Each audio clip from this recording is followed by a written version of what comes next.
You can live in the same house for 20 years and never realize how much it has shaped the person you became.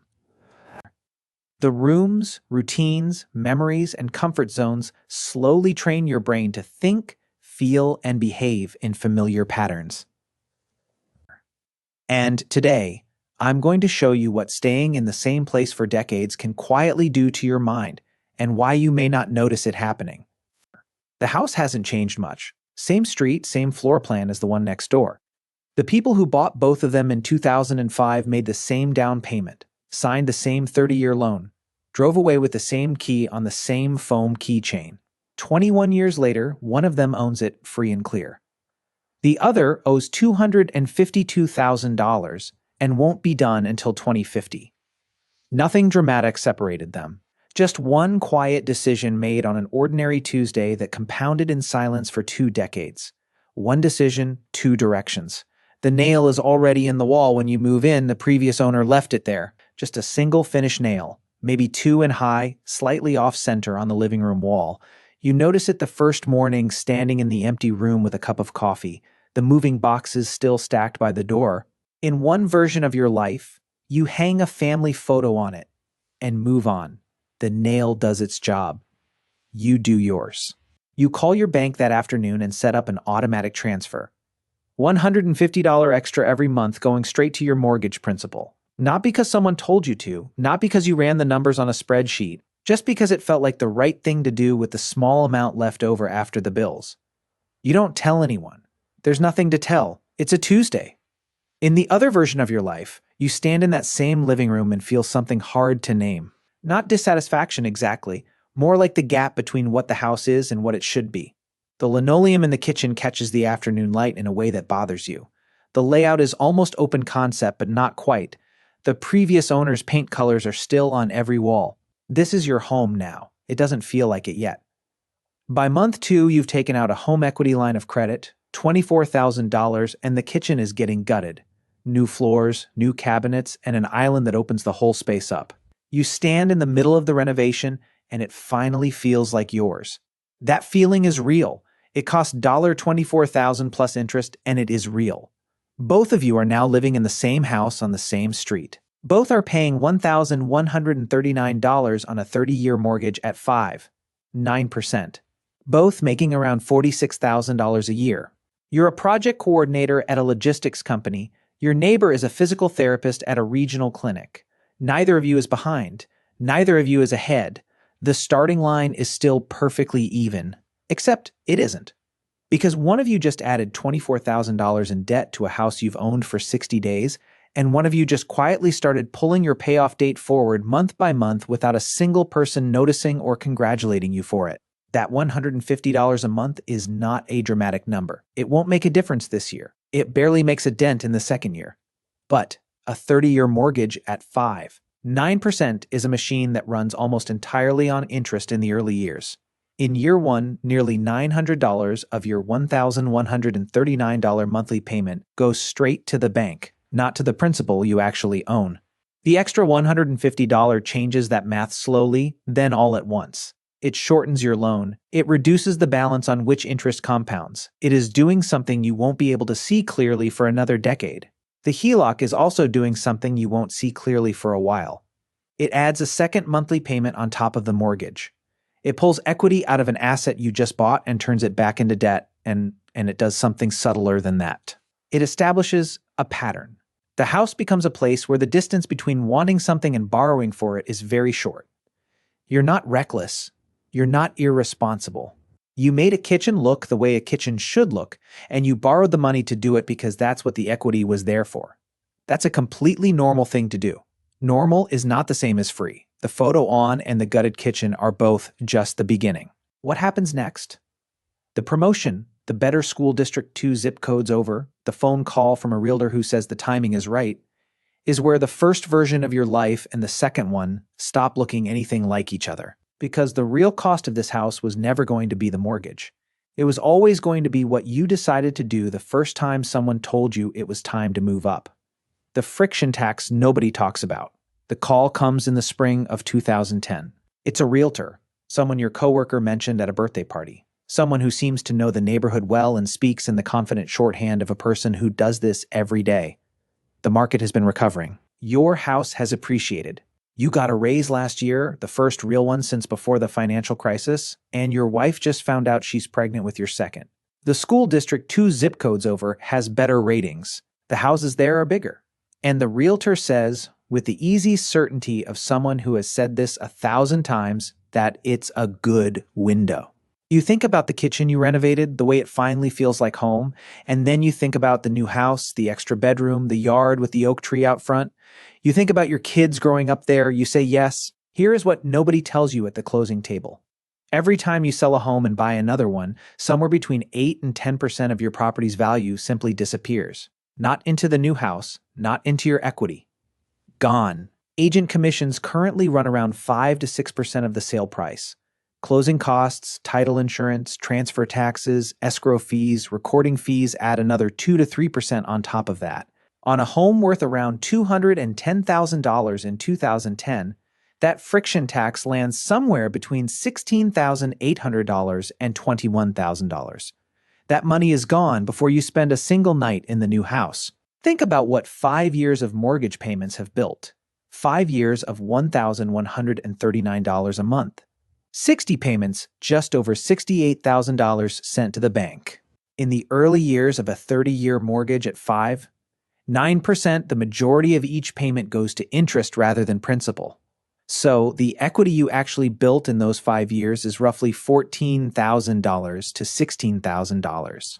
The transaction costs of moving just wiped out nearly everything you accumulated. You walked out of one house and into another and ended up financially almost exactly where you started. You didn't make a foolish decision, you made a normal one. That is precisely what makes it so expensive. In the other version of your life, nothing happened that spring. No call from a realtor, no closing table, no wire transfer to a title company. The nail is still in the wall. The linoleum is still on the floor. The $150 extra principal payment went out automatically on the 3rd of the month, the way it has every month for 5 years. Nobody noticed. Nobody congratulated you. You didn't think much about it. But here's what that Tuesday transfer quietly built.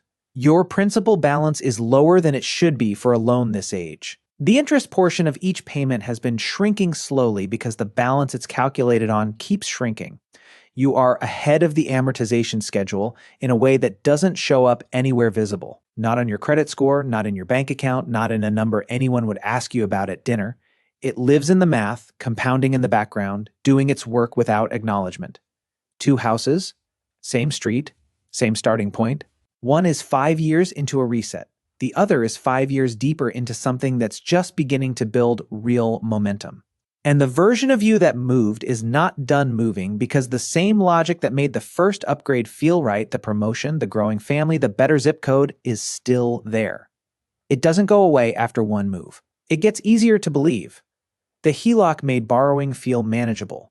The sale made equity feel liquid. The new house made progress feel like something you do by changing addresses, which is exactly the condition you're in when 2020 arrives. Rates fall to levels nobody has ever seen, and the case for starting over one more time starts to sound less like a risk and more like the responsible thing to do. Lower rates, higher debt. The number everyone is talking about in the fall of 2020 is 9%. That's the going rate on a 30-year fixed mortgage, the lowest in recorded history. The Federal Reserve has been holding rates near zero since the pandemic hit in March, and the effect on the mortgage market has been extraordinary. Your phone keeps buzzing with headlines. Your brother-in-law refinanced in August and won't stop talking about it. Your financial advisor, a guy named Daniel. You've been meaning to call back for 3 months, leaves a voicemail saying this window won't stay open forever. You've been in the second house for 10 years now. The kids are in middle school. The neighborhood is fine, better than fine. But the house feels smaller than it did when you bought it, and you've been watching a development go up about 12 minutes away. Bigger lots, newer construction, the kind of open floor plan you've wanted since you gutted the kitchen in the first house back in 2007. And at 9%, the monthly payment on a house that costs $340,000 is actually lower than what you're paying now. You do the math on a mortgage calculator at 11 p.m. on a Wednesday. It works. It more than works.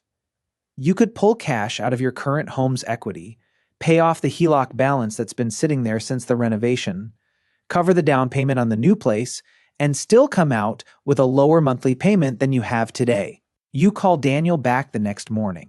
Here is what the mortgage calculator didn't show you on a Wednesday. Every 30-year mortgage is structured the same way. It front-loads the interest. In the first year of any new 30-year loan, roughly 75 to 80% of each monthly payment goes to interest, not principal. You knew this once. You felt it in the first house, watching the balance barely move in those early years. But 10 years into your second mortgage, that ratio had finally started shifting. You were paying more principal than interest each month for the first time. The loan was genuinely shrinking. The new mortgage resets that ratio back to year one. You are 44 years old. You have just taken out a 30-year mortgage. If you make every payment on schedule and never move again, this loan will be paid off in 2050. You will be 74 years old. The rate went down, the debt went up. And the thing that felt like financial optimization, pulling equity, lowering your payment, locking in a historic rate, was actually the banking system doing what it does best. It made starting over look like a genius move. This is what the industry calls leveraging your equity. What it actually is a very efficient way to stay in debt for the rest of your working life. In the other version, the fall of 2020 is quiet.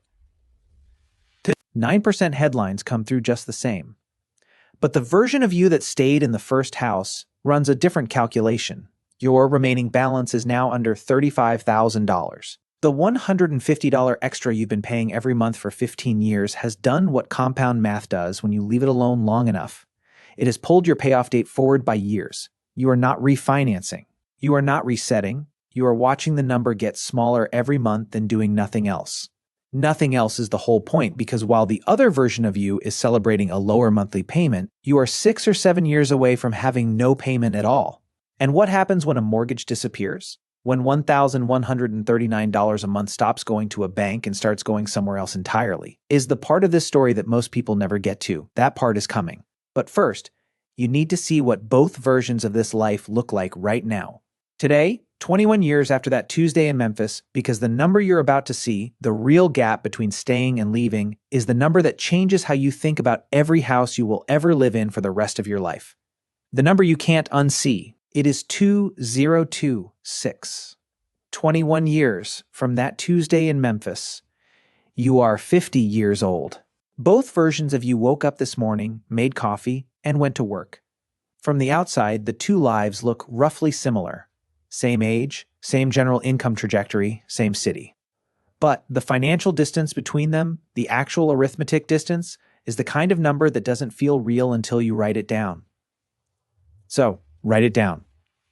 In one version of your life, your remaining mortgage balance is approximately $18,000. That is what 21 years of $1,139 a month plus $150 extra every single month without missing one has reduced a $190,000 loan to $18,000 a month. You could write that check from your savings account this afternoon and own your home outright before dinner. You don't even have to do that.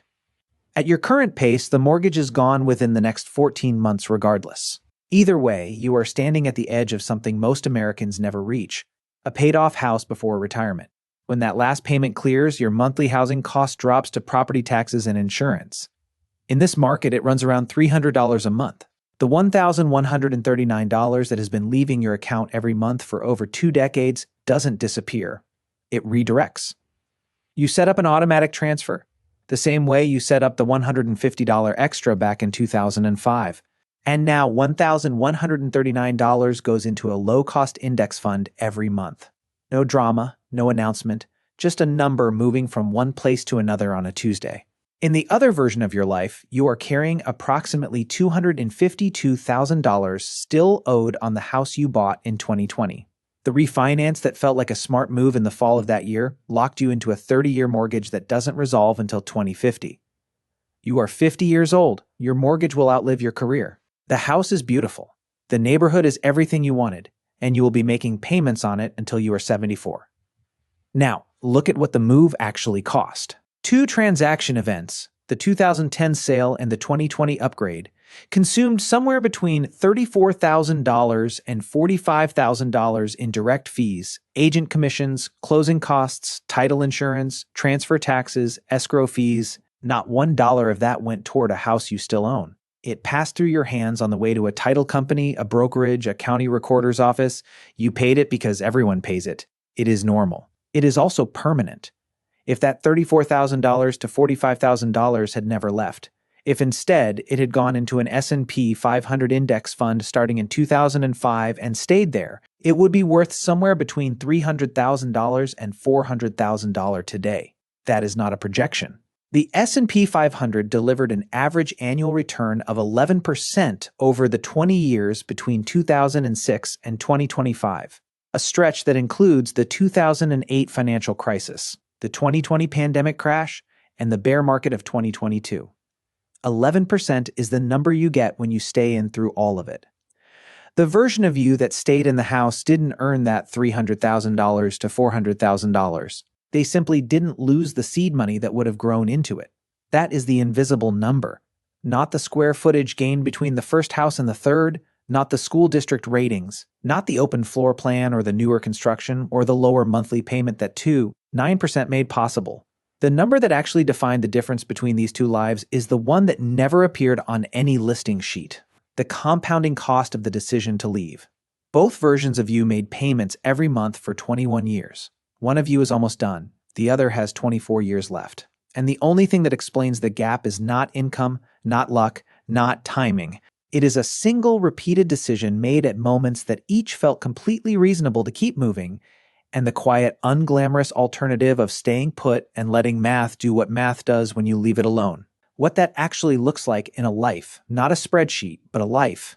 Because there is a tree in the front yard of that first house that has been growing since the day you left it, and someone else is sitting under it now. The tree you didn't plant.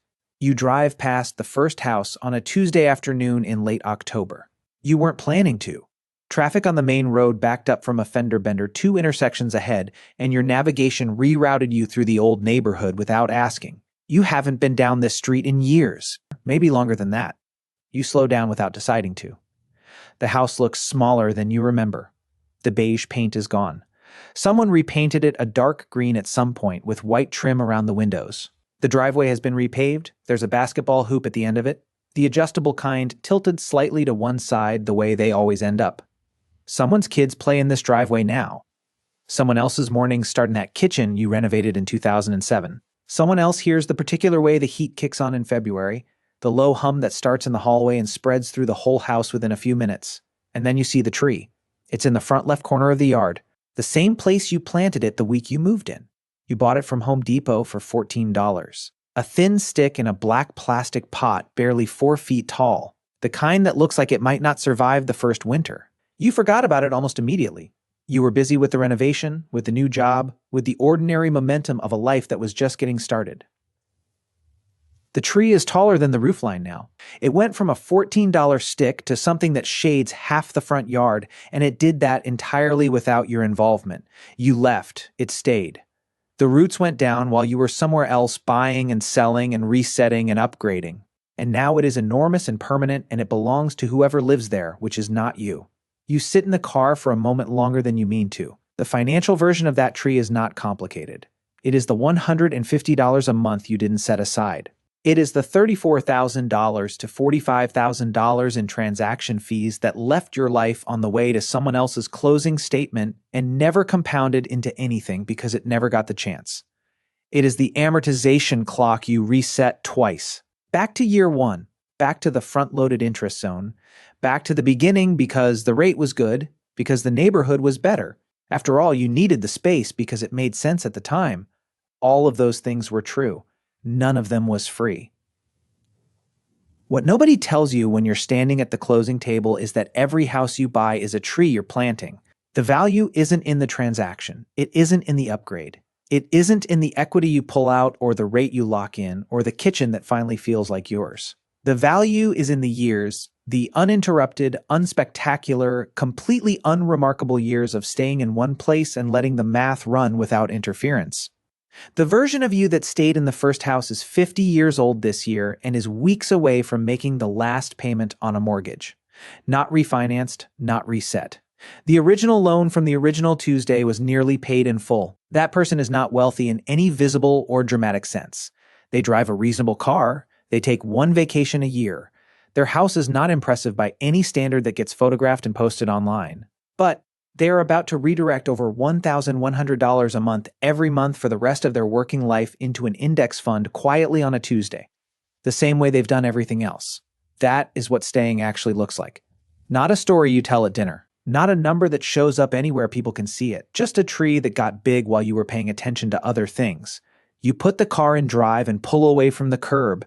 The tree stays. The question that belongs to you now. You already know which version of this story you're in. Not because you've made bad decisions, because you've made normal ones. The upgrade that made sense. The rate that was too good to ignore. The house that finally felt like yours. Every one of those moments was reasonable. Every one of them had a cost that didn't show up until years later in a number nobody warned you about. Here's what is true right now.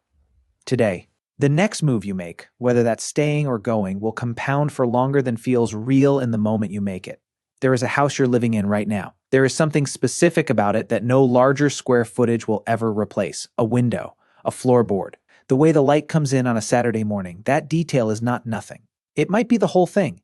And if you are honest with yourself, you probably already know the feeling. You walk through the rooms of your house every day without really seeing them anymore. The hallway becomes a hallway. The kitchen becomes the place where you make coffee. The bedroom becomes the place where you sleep. The front door becomes the thing you lock before leaving for work. Familiarity has a strange way of making valuable things invisible. You stop noticing the shelter, the stability, the memories, the absence of uncertainty. You only notice what is missing, and that is where the psychology becomes more complicated than the mortgage. Because after 20 years in the same house, the house stops being just a financial asset. It becomes part of your mental map of the world. You know which floorboard makes a sound when you step on it at night. You know which window gets cold first in December. You know how long it takes for the water in the shower to become hot. You know where the sunlight lands on the kitchen counter at 7:30 in the morning. You know which neighbor's dog barks when someone walks past the fence. You know which cabinet sticks when the humidity rises. You don't think about any of this consciously. Your brain has simply learned it. And that matters because human beings are not designed to constantly evaluate whether everything around them is optimal.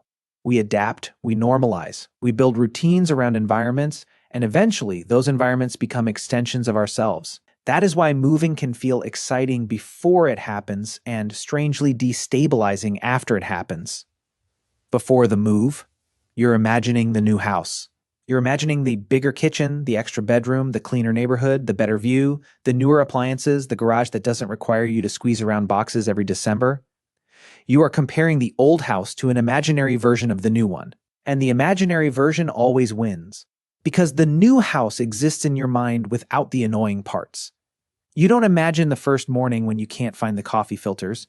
You don't imagine the unfamiliar traffic pattern. You don't imagine the first repair bill.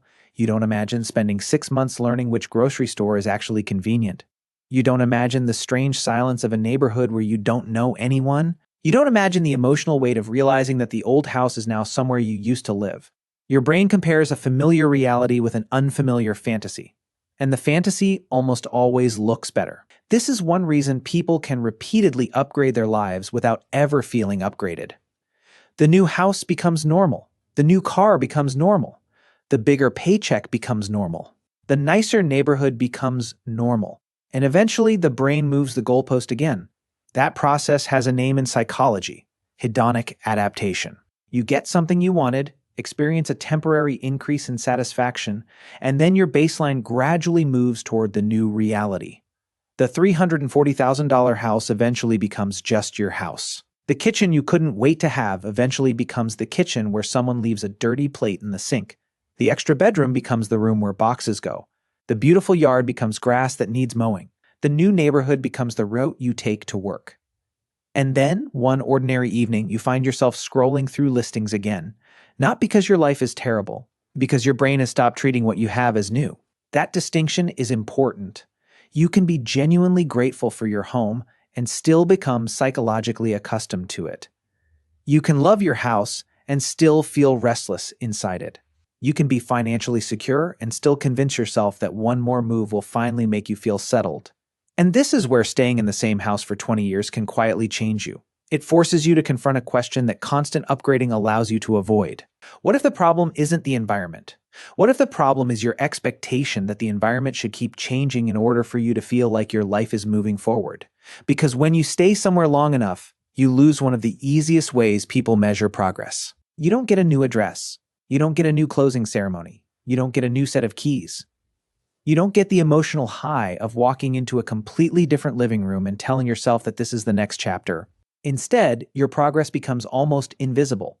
The mortgage balance falls, your children grow up, your income changes, your investments compound, your routines become more efficient, your neighborhood changes around you. And one day you realize that the house you once thought was temporary has quietly become one of the most permanent things in your life. That realization can be uncomfortable, because modern culture teaches you to associate movement with progress. New job, new city, new house, new car, new phone, new lifestyle, new version of yourself. But there is another kind of progress that is much harder to photograph. Maintenance, consistency, depth, familiarity, ownership, the ability to remain committed to something long enough for its benefits to become obvious. And that is exactly what 20 years in one house gives you. Depth. You know the neighborhood differently than someone who arrived 3 years ago. You remember which businesses used to be there. You remember the empty lot before the new building was constructed. You remember which streets flooded after heavy rain. You remember the neighbor who moved away. You remember the children who used to ride bicycles down the sidewalk and are now adults driving cars. You have watched the environment change while your position remained relatively stable. That creates something people underestimate, a sense of continuity. Continuity is psychologically valuable because your brain doesn't have to constantly rebuild its understanding of where you belong. You know where you are, and knowing where you are makes it easier to focus on where you're going. There is another financial effect that becomes more powerful the longer you stay. Your housing decision eventually stops being the dominant decision in your financial life. At the beginning, the mortgage is enormous. It determines what you can afford. It determines how much cash you have left after every paycheck. It determines whether an unexpected expense feels manageable or terrifying. But 20 years later, if you've stayed disciplined, the balance becomes smaller while your income may have grown. The same payment that once represented a huge percentage of your monthly income may now represent a much smaller percentage. Your salary might have doubled. Your mortgage didn't. The payment stayed almost exactly where it was. That is one of the quiet advantages of fixed-rate debt. Inflation changes the value of money over time. Your payment may remain fixed while wages, prices, and nominal incomes rise around it. What once felt expensive can eventually feel almost trivial. And this is where staying can create a strange psychological experience. The house that once consumed a major part of your financial attention slowly becomes boring. That is a good thing. Boring is often what financial progress looks like when it is working. The payment gets made, the balance falls, the house remains standing, the roof gets repaired when necessary, the taxes get paid, the insurance gets renewed, and life continues. No dramatic breakthrough, no viral success story, no moment where everyone around you suddenly realizes you made the right decision. Just another Tuesday. But another Tuesday, repeated for 20 years, is not insignificant. It is a fortune-building mechanism when the underlying numbers are working in your favor.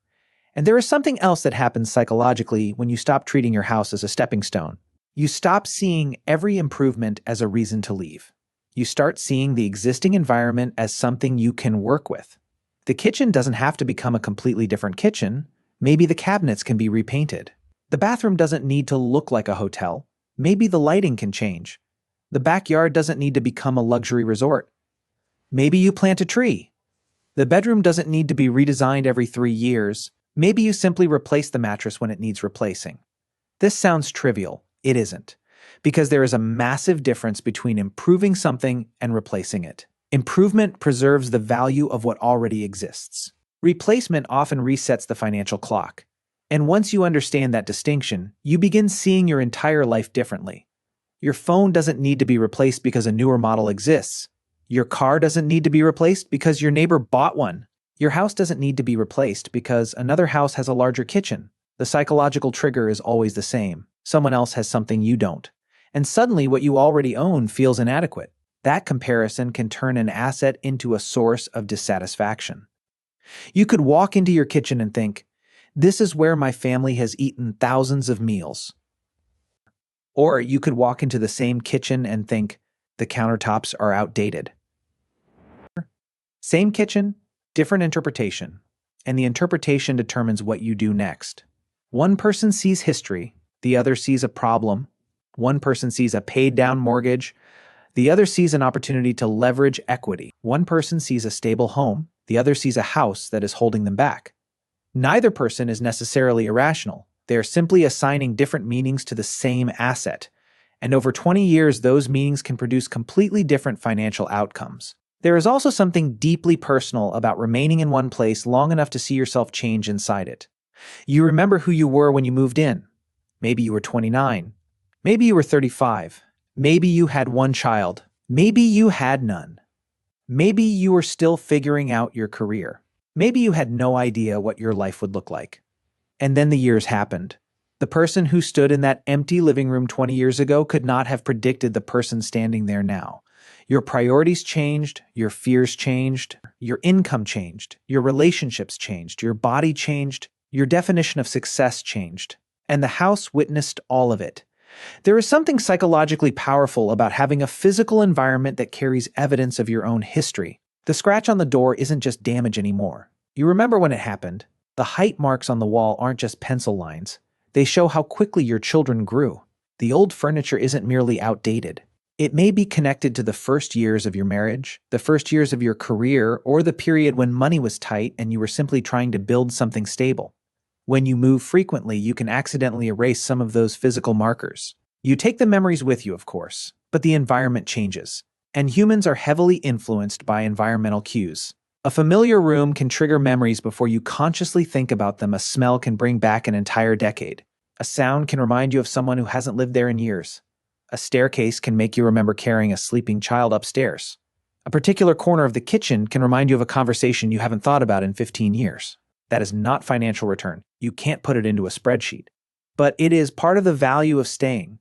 And perhaps that is the part modern financial conversations miss. We tend to reduce housing to appreciation, interest rates, taxes, maintenance, and equity. Those numbers matter. They absolutely matter. But a house is also a behavioral environment. It influences your routines, it influences your spending, it influences your social connections, it influences how much uncertainty you tolerate. It influences whether you feel rooted or temporary. And after 20 years, those effects can become enormous. Because the person who has stayed doesn't just own the same property.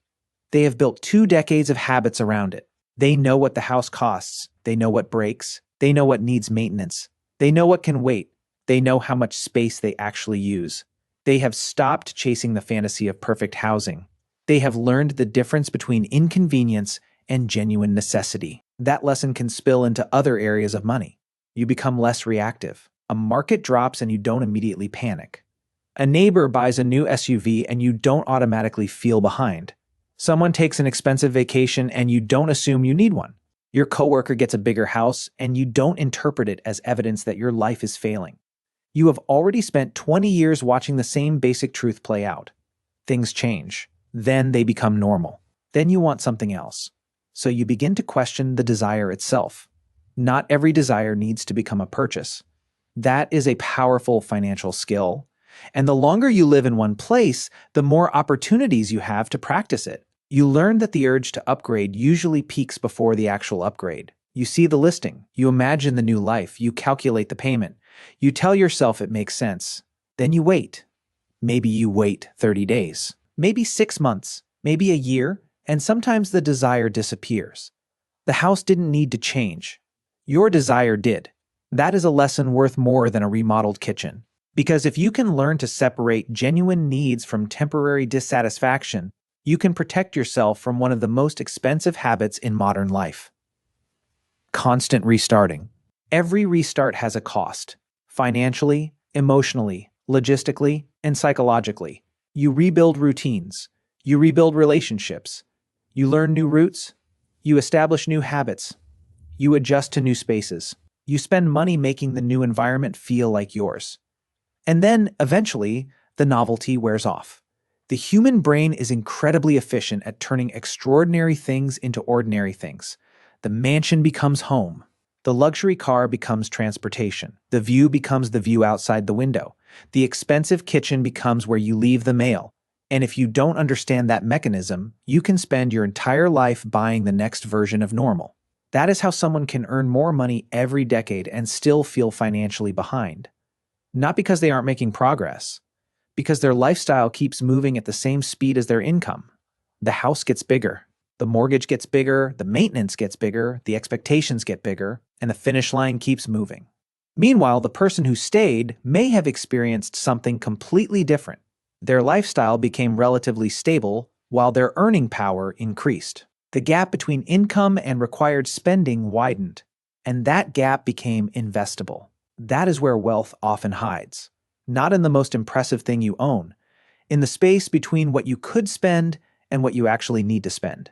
The same principle that worked with the $150 extra mortgage payment can work with every raise that follows. You don't have to upgrade your life every time your income increases. You can let your income rise while your obligations remain relatively stable. That creates something extremely powerful: optionality. And optionality is what people often mean when they say they want to be financially free. It isn't necessarily about never working again. It is about reaching a point where your decisions are less controlled by financial necessity, where a bad boss doesn't automatically mean disaster, where an unexpected repair doesn't require debt, where you can help a family member without destroying your own finances, where you can take time off, where you can change careers, where you can say no. And sometimes the foundation for that freedom was built in the least exciting place imaginable. The same house, the same mortgage, the same street, the same Tuesday, for 20 years. So if you've lived in the same house for 20 years, don't automatically see that as being stuck. Sometimes, staying is the reason you've been able to move forward. That house may have quietly given you something a bigger, newer house never could: stability, consistency, and time. Time for your mortgage to shrink. Time for your income to grow. Time for your investments to compound. Time for your family to build memories.